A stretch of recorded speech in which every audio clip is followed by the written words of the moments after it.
Amaka était le genre de fille qui faisait tourner la tête aux hommes 2 fois. Une peau caramel lisse, un sourire capable d'éclairer un embouteillage à la gosse, et des hanches qui pouvaient faire même le plus spirituel des frères commencer à citer la Bible hors contexte. Mais la beauté, comme diraient ces villageois, n'empêche pas le petit déjeuner d'être servi. Et Amaka, elle avait mangé le chagrin d'amour sous toutes ses formes, bouilli, frit, rôti et même passé au micro-ondes. Au moment où elle décida d'entrer au couvent, tout le monde fut choqué, même ses ennemis. Amaka avait 19 ans lorsqu'elle rencontra Tunde. Il était grand, beau et avait cet accent de Lagos Big Boy qui faisait fondre les filles. Il lui dit qu'il l'aimait au deuxième rendez-vous. Au troisième, elle imaginait déjà les couleurs. Un jour, elle lui envoya 10 000 Naira pour data urgente. La semaine suivante, encore 15 000 pour du carburant. Puis un soir, après qu'elle lui eut envoyé 30 000 pour réparer sa voiture, Tunde disparut. Il la bloqua partout, WhatsApp, Instagram, même Twitter. Ah, Tunde t'a ghosté, demanda sa colocataire. Oui, donc le garçon a disparu comme la rapture? Amaka répondit, tenant sa poitrine dramatiquement. Cette nuit-là, elle pleura jusqu'à s'endormir. Mais au matin, elle envoyait déjà des citations motivationnelles sur son statut WhatsApp. If he leave, he was never meant for you. Shine on, Queen. Mais au fond, elle se demandait pourquoi elle n'était pas assez pour qu'il reste. À 22 ans, Amaka tomba amoureuse de Chat. Il était doux au début. Fleurs, appels tardifs, et même des chansons d'amour. Mais au bout de 3 mois, ses vraies couleurs commencèrent à apparaître. Amaka, tu es tellement inutile parfois, lança-t-il un soir où elle avait oublié d'acheter du suya en venant chez lui. Elle rit d'abord, pensant que c'était juste du stress. Mais les insultes devinrent plus tranchantes. Et un soir, il cria même sur elle devant ses amis. Regardez-la. Un simple jollof rice, elle ne peut même pas le cuisiner correctement. Et elle se dit femme. Amaka ravala sa fierté, sourit et se dit l'amour est patient. L'amour est bon. Mais secrètement, elle se demandait si l'apôtre Paul avait déjà fréquenté quelqu'un comme Ch. Et juste lorsqu'elle pensa pouvoir supporter, il la quitta, sans avertissement, sans explication. Son ami Nkechi lui dit Babe, oublie ce gars, c'est une chèvre. Amaka soupira Chèvre qui m'a quand même quitté, chat. À 25 ans, Amaka rencontra Kunley, l'instructeur de gym, avec un corps taillé comme du granit. Tout le monde l'a mis en garde. Mais l'amour, dit-on, rend sourd. Au début, Kunley était protecteur, trop protecteur. Puis un soir, pendant une dispute sur sa robe trop courte, il la gifla. Amaka resta figée. Bébé, je ne voulais pas, dit-il immédiatement en prenant ses mains. Tu sais que je t'aime. C'était juste une erreur. Elle lui pardonna encore et encore, jusqu'au jour où il la poussa si fort qu'elle tomba contre une chaise. Elle pensa que ce moment changerait quelque chose, mais Kunley sortit simplement. Comme ça, il la laissa briser et en pleurs. En sanglotant chez sa cousine, elle dit « Mais il avait dit qu'il allait changer. » Sa cousine secoua la tête. « Changer quoi? Il peut seulement changer son protein shake en pape. Accepte qu'il t'a quitté. » À 27 ans, Amaka était fatiguée, mais arriva Ama, riche, grand, doux. Elle pensa « Enfin, mon happy ending. » Mais Amecha n'était jamais là. Il oubliait ses anniversaires, ignorait ses messages et laissa une fois Amaka debout sous la pluie devant son portail parce qu'il s'était endormi.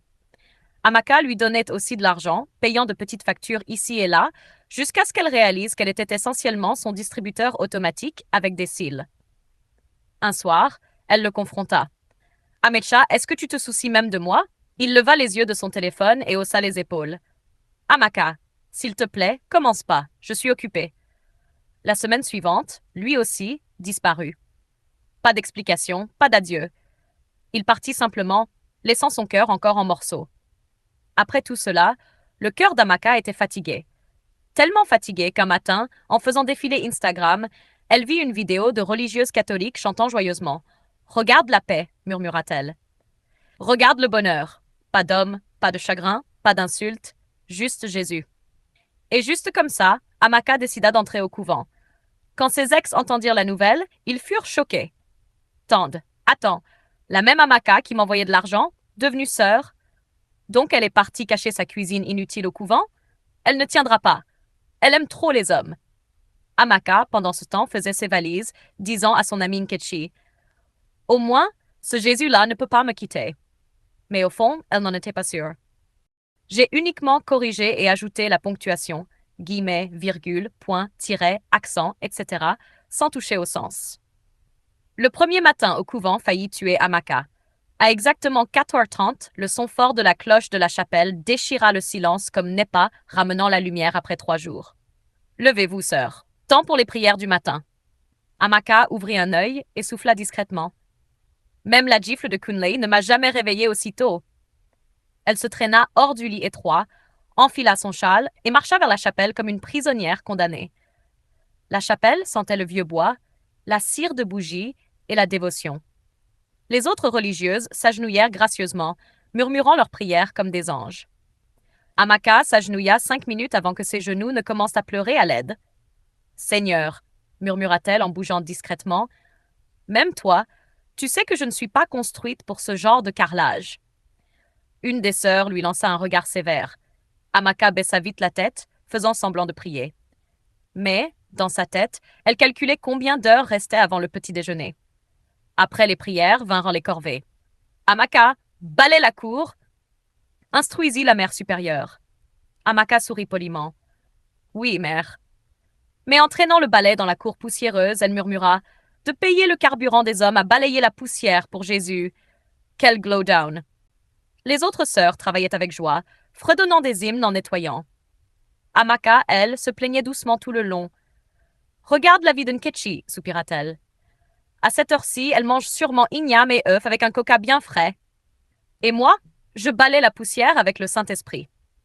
Le petit déjeuner fut simple. Pape et pain sec. Amaka fixa son assiette, choquée. Sœur Benedicta, s'il vous plaît, c'est du pain de communion ou un vrai petit déjeuner? C'est le petit déjeuner, sœur Amaka, répondit la femme avec un sourire serein. Amaka prit une bouchée, mâchant lentement. Dieu, donc c'est comme ça qu'un camp de perte de poids se déguise en vie de couvent. Pendant les prières du soir, alors que les autres méditaient, Amaka pensa à Tunda et son beau sourire. Chez, ce garçon était vraiment mauvais. Chat, chuchota-t-elle par accident. Sœur Amaka. La voix de mère supérieure coupa net le silence. Ah, désolée, mère. J'étais en train de rebuquer le diable. Tout le monde rit doucement. Amaka aussi, mais au fond, elle était agitée. Elle ne savait plus si elle était venue pour Jésus ou pour fuir son cœur brisé. Une nuit, en regardant le plafond, elle soupira. Jésus, j'essaie. Oh! Mais honnêtement, je ne sais pas si cet endroit est pour moi. Je suis venue parce que les hommes m'ont quittée, pas parce que je suis prête. Et si je n'appartiens pas ici? Sa voix se brisa. Et si je n'apprends jamais à m'aimer? La paix du couvent n'éteignait pas le tumulte dans son cœur. Au bout de 3 semaines, elle regrettait déjà. La vie y avait son propre rythme. Cloche, prière, corvée, silence. L'esprit d'Amaka n'y collait pas. À 4h30, la cloche sonna encore. Amaka gémit, tira sa couverture sur sa tête. Jésus abeg, on peut reprogrammer cette prière. Même toi, tu t'es reposé le 7e jour. Pourquoi pas moi? Sœur Agnès la tapota doucement. Sœur Amaka, c'est l'heure de la dévotion du matin.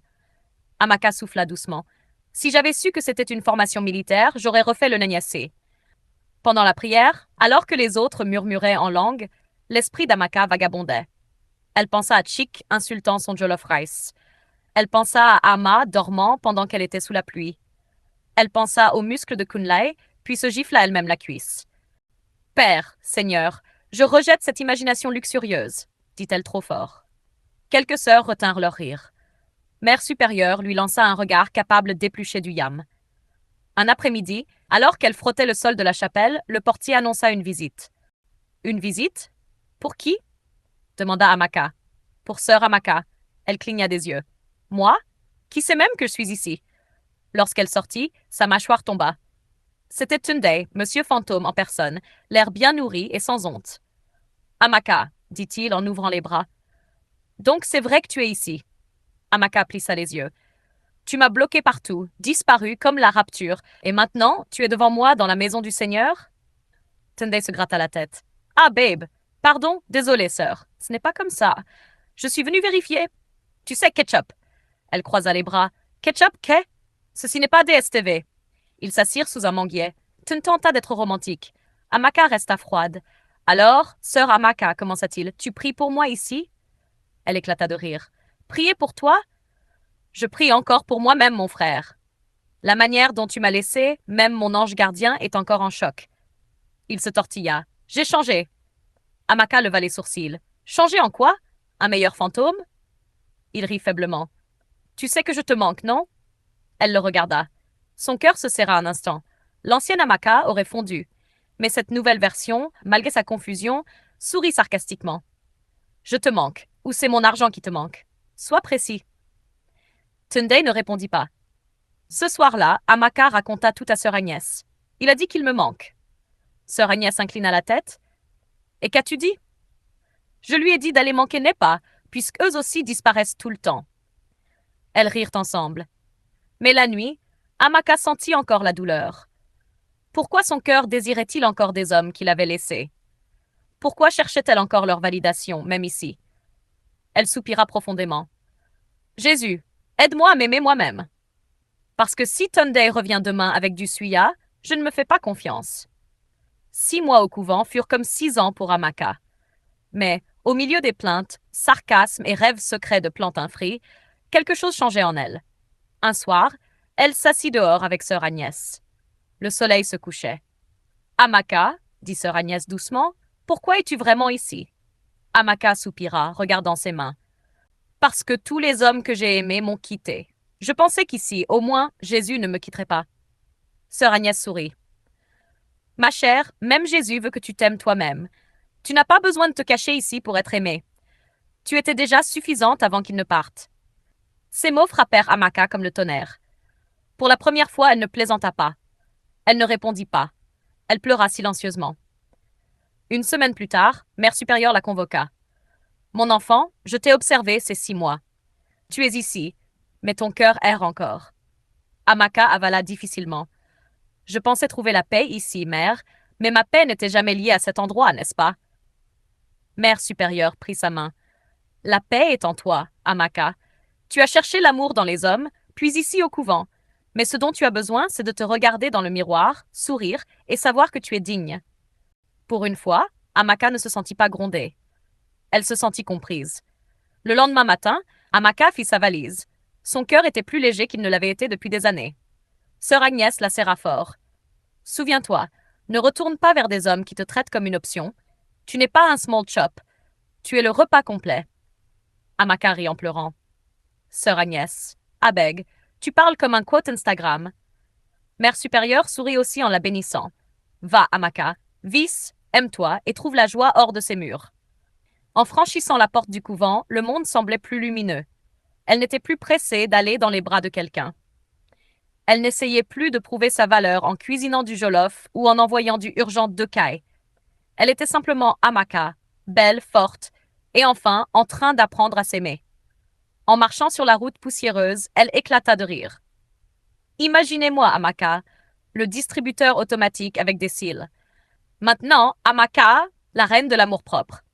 Si Tunde, Chick, Kunley ou Ameksha me voient maintenant, ils vont s'évanouir.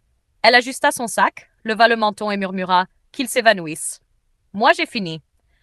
Pour la première fois de sa vie, Amaka ne courait plus après quelqu'un. Elle marchait vers elle-même. Ceci est la fin de cette histoire. La leçon morale de cette histoire est l'amour commence de l'intérieur. Si tu ne t'aimes pas d'abord, tu continueras à chercher la validation au mauvais endroit. Aucun homme, aucun titre, aucun environnement ne peut te donner la paix que tu refuses à toi-même. Apprends à te valoriser et les bonnes personnes te valoriseront aussi. Merci beaucoup d'avoir regardé. Si vous avez apprécié cette histoire, n'oubliez pas de liker, partager et vous abonner à notre chaîne pour plus d'histoires incroyables. Et dites-nous dans les commentaires. Qu'avez-vous appris du parcours d'Amaka? À la prochaine histoire.